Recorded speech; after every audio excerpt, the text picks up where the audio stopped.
In a report done by the US government, it showed that the United States produced over 5 billion metric tons of carbon in 2019 alone. Now, these carbon emissions exacerbate the greenhouse gas effect, which has a variety of horrific impacts on the environment, specifically climate change. Now, climate change has been a problem in the field of environmental engineering for decades, and a variety of different sources have been brought up to combat this problem in the past. However, I believe that I have discovered the best, most effective option toward combating climate change today. I believe that a carbon tax is America's best option towards combating climate change. Now, while others may believe that ending the U.S.'s reliance on fossil fuels or encouraging public transportation methods or electric cars is the answer to climate change, a carbon tax would provide the benefits of both of those options to a greater extent, while also producing a source of revenue that can be used to pave the way forward towards truly ending climate change. A carbon tax is America's best first step given its economy, standard of living, and size. Now, a carbon tax, for those unaware of the concept, is a tax on every metric ton of carbon produced by an individual. Now, this individual can be a household, it can be a public college or institution, and it can even be a private company or corporation. And this is important because it is these companies and corporations that contribute the most to the nation's carbon footprint. But first, let's discuss why other means of ending climate change are simply not sustainable at this current time. For example, ending the United States' reliance on fossil fuels. Ending the U.S.'s reliance on fossil fuels simply isn't possible in this current year, and some believe even in this current decade, because it is simply too expensive. Along with this, the alternatives to combat alternative energy sources don't produce enough energy currently and are not technologically advanced enough to produce enough energy to offset the energy we would lose if we were to stop using fossil fuels. In a report done by the Center for Climate and Energy Solutions in 2021, it shows that any attempts to end our usage of fossil fuels have been met with tremendous backlash, and that if we were to strictly stop using fossil fuels, it could tank the United States economy. It is believed that 60% of the U.S. economy is dependent on fossil fuels, whether it be cars that depend on gasoline, heavy machinery that uses oil, and even sectors of industry that utilize natural gas. And it is these sectors of industry that would be crippled if we were to simply stop using fossil fuels. Now, while some people believe that alternative means of energy could be the answer to solving these problems, that is simply not available at this current time. In a report done by CNBC in July of 2021, it showed that renewable energy sources simply don't produce enough energy to offset the amount of energy that we'd be losing if we were to strictly use alternative energy sources and not rely on fossil fuels. Furthermore, if we were to strictly use alternative energy sources, it is believed that there would be a 40% gap in the energy that America needs to sustain itself for an entire year.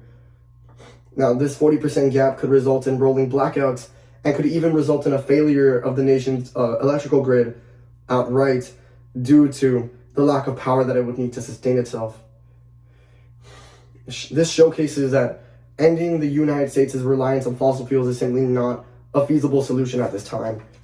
And while another solution to ending climate change could be individual efforts such as using public transportation or buying an electric car, these efforts are simply too difficult for the average individual to do and do not contribute enough to end climate change in the long term. While public transportation is an achievable goal towards ending climate change, the majority of public transportation options are inaccessible to much of the United States and simply do not do enough good in the long term to truly end climate change. In a report done by the Comptroller of Public Accounts in Texas, it showed that public transportation is only viable in urban cities, leaving rural and suburban areas forced to use cars.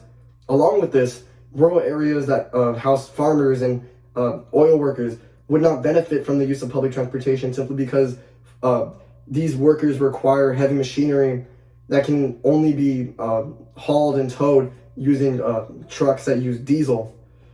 This showcases that even if public transportation was an option in these rural areas, they would simply go about it unused. Now, while electric cars could be an answer to this, that option is still not feasible for the majority of the United States. In a report done by Political titled "Gas Prices Are Rising, So Where Are the Electric Cars?" done in 2022, it showcased that electric cars are still too expensive for the majority of the United States. Electric cars currently run about $55,000, much higher than the average $30,000 price for a normal car. Compare this to the average income produced by an American household being about $60,000, and it shows that electric cars are merely a fantasy for many households in the United States. This showcases that that individual efforts simply do not do enough or are too difficult and inaccessible for much of the United States. This leads to why a carbon tax is the best option for the United States right now. Implementing a carbon tax has a two-pronged impact on climate change, and I say two-pronged because it would lessen our carbon footprint while also producing a source of revenue that can be used to provide more solutions in the future.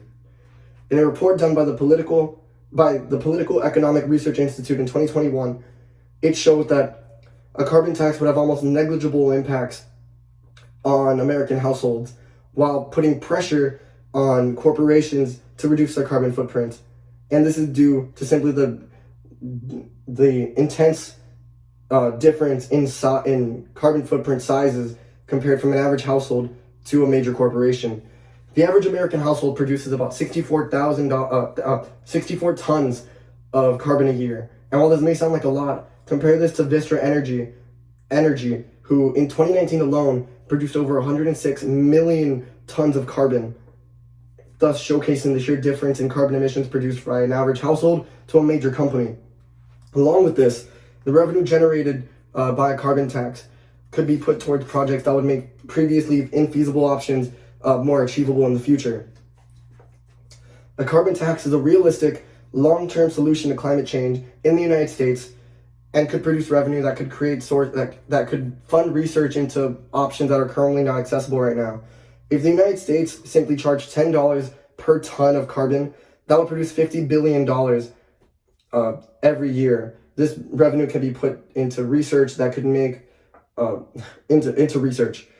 A carbon tax is our best option if we ever want to lower that 5 billion ton number, that we had in 2019. Thank you. And here are my cards. Let me get them in order for you. There's my introduction card, my first point card, my second point card, my third point card, and my conclusion. Thank you.